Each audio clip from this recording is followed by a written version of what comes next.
Endilikte bir işe kız gep kılayla hürmetlik vatandaşım. Bugün hava bek sık.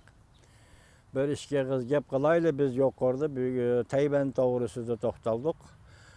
Birinci mavzu diye ki leksiyada sözlüğümüzde Amerika Qo'shma Shtatlar hükümeti Tayvanga yangi selingan bina qurilishini qo'g'dash uchun yoki qoida bo'yicha chet elga chiqaradigan quruqlikda jang qilguvchi qismlarni avatishi mumkin. Bu hazır Amerika Qo'shma Shtatlar Davlat Mahkamasidan chiqyapti bu xabar. CNN'ning muxbiri, isimli televiziya muxbiri buni sharhlab berishni dalillashni talab qilganda Davlat Mahkamasi hazır bu xabarni dalillamaymiz deb rad qildi degan xabarni sizlarga leksiya qilib so'zildik vatandoshim. Agar bu mushu darajaga yetgan bo'lsa, unda men sizlarga ta'kidlab xabarda deyimki, bugungi Amerika Ovoz radiosi bosh elchi yoki elchi darajalik qurilishda qo'g'daydi degan jumlani ishiltibdi deb men sizlarga ikki qatim ta'kidladim. Agar ish mushu darajaga boradigan bo'lsa, masalan 6-oyning 20-kuni Ro'ra Bakir Tayvan Cumhuriyeti'ni itiraf qilish. Bu so'z esingizda bo'lsin vatandoshim. O növbətdəki Kuomintang hökuməti hökmranlıq qılıbatqan Tayvandakı Kuomintang bu Xitaylarını köçmən Xitaylarının hakimiyyətini itiraf qilish deganlik emas. Aralıqda biz sizlərə leksiya sözlüdük. Bir Amerikalıq alimning vaqtini qanmadığı isimdə esinglarda badu. Bir Amerikalıq alimning Tayvan Jongoning zimmini emas, Jongoliqlar Tayvanga mangu ega bo'la olmaydi degan bir leksiyasi so'zlagan edi. Ana qaraylar.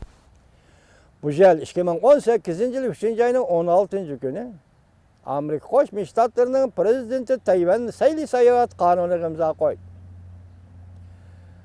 5. ayının 6. günü Amerika Davlat Majlisi Kengash palatasida 2019 yillik davlat mudofaa huquq berish qonun loyihasi ma'qullandi. Shuningda ikki jumla so'z eg'izga aylandi. Bu to'g'risida sizlar to'xtaldikmi, to'xtalmadikmi mening esimda yo'q. Biri Tayvan taraf harbiylarının Amerika ötküzdüğün harbiy manevri qatnashishi yo'lliq. Amerika harbiylarının ham Tayvan taraf ötküzdüğün harbiy harbiy manevri qatnashishi yo'lliq.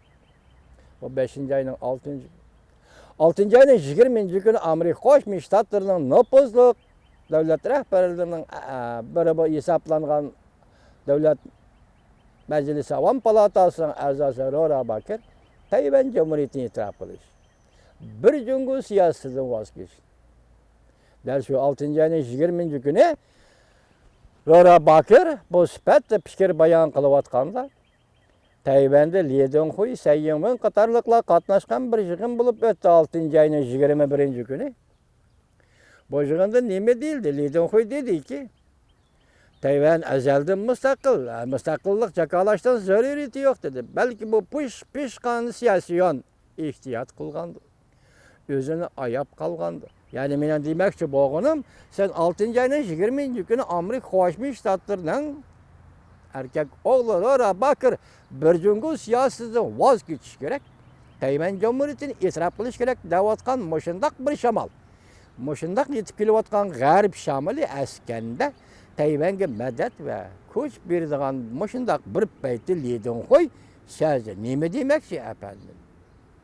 Tayvan azaldan mustaqillik jakolashdan so'raydi. Aqmaydigan gap. Mayli uni kim degan bo'lishdan qat'iy nazar, Li Donghui apan uzundan bir shundoq deb keldi, bu aqmaydigan gap. Tayvan nimishki biz qanday mustaqil Tayvan?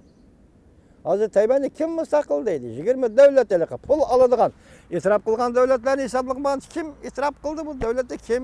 Hozir mustaqil davlat deydi, hech kim demaydi. En asaslı nokta şu ki çünkü Amerika Qo'shma Shtatları Tayvanni mustaqil davlat deb muomala qilmaydi. 76 yili Tayvan bilan bo'lgan diplomatik munosabatlarimiz. Endi gap hozir Li Donghui apandining aytayotgani mustaqil bu gap aqmaydi.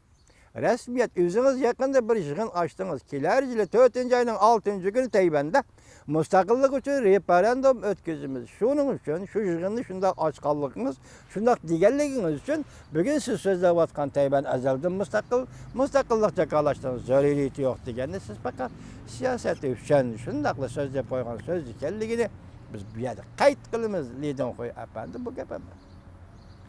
Tayvanda agar e'tirof qilish bo'lsa, Kuomintang hukumati, hukmronligidagi Tayvan yoki Kuomintang partiyasi qurgan Kuomintang Kuomintang hukumatini e'tirof qilishmi yoki Tayvan Cumhuriyetini e'tirof qilishmi? Bu yer nihoyat sezgir va halqılık masala va vatandaşlarım.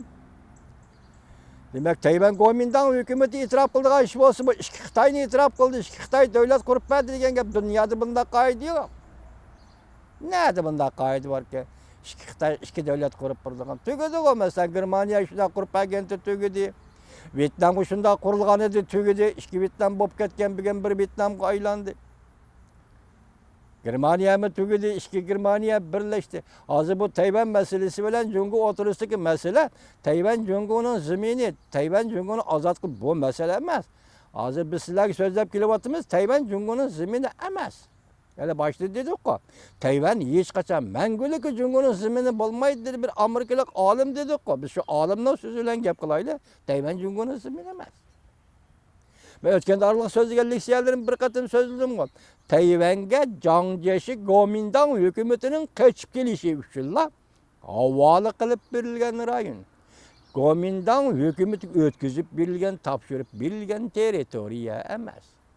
Dedi-ku. Shunda ahvolosida hozir ora bakir til qilayotgan intayin sezgir masala Tayvanni e'tirof, Tayvan Cumhuriyetini e'tirof qilish.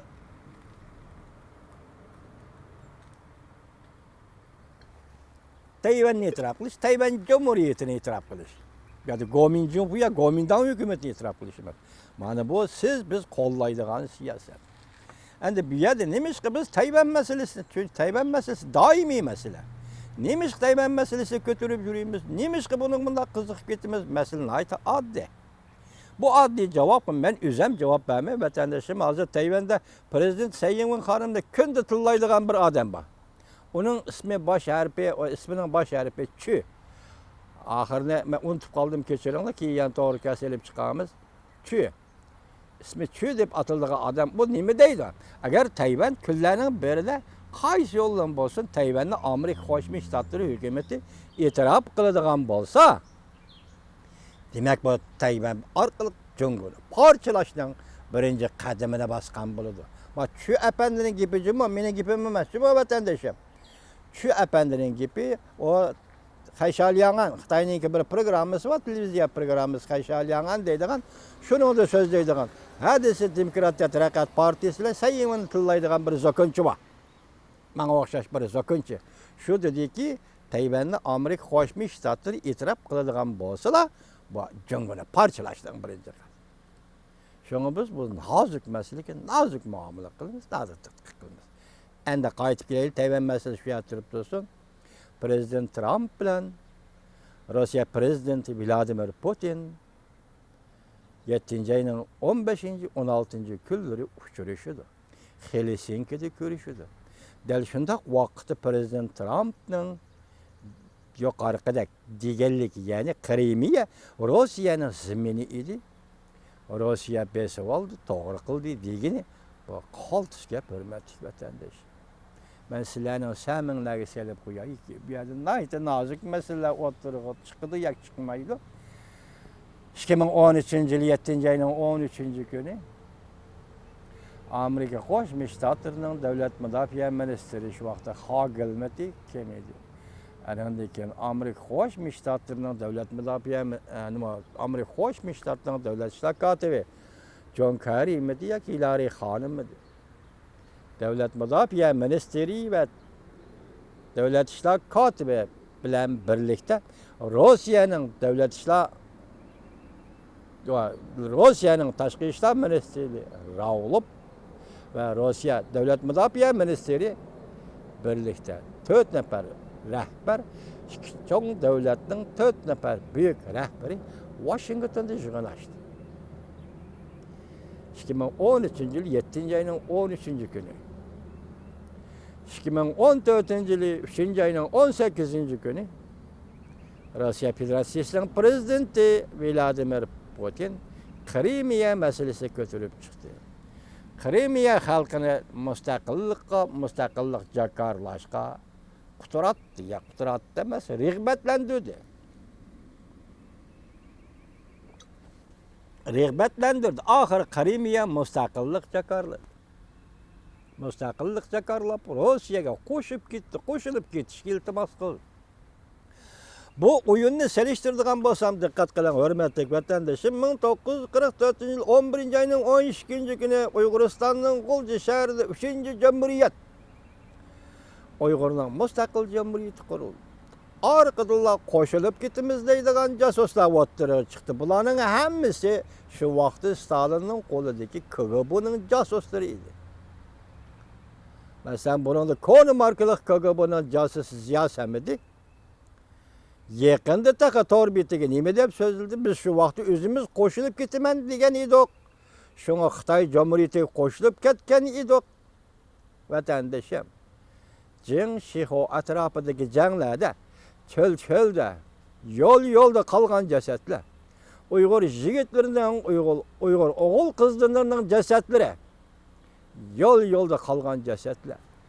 Mashina yo'q, yaqin atrofda elib ketadigan oila yo'q, ota-onasi yiroq-yiroqda, hatto Qashqarda, G'uljida.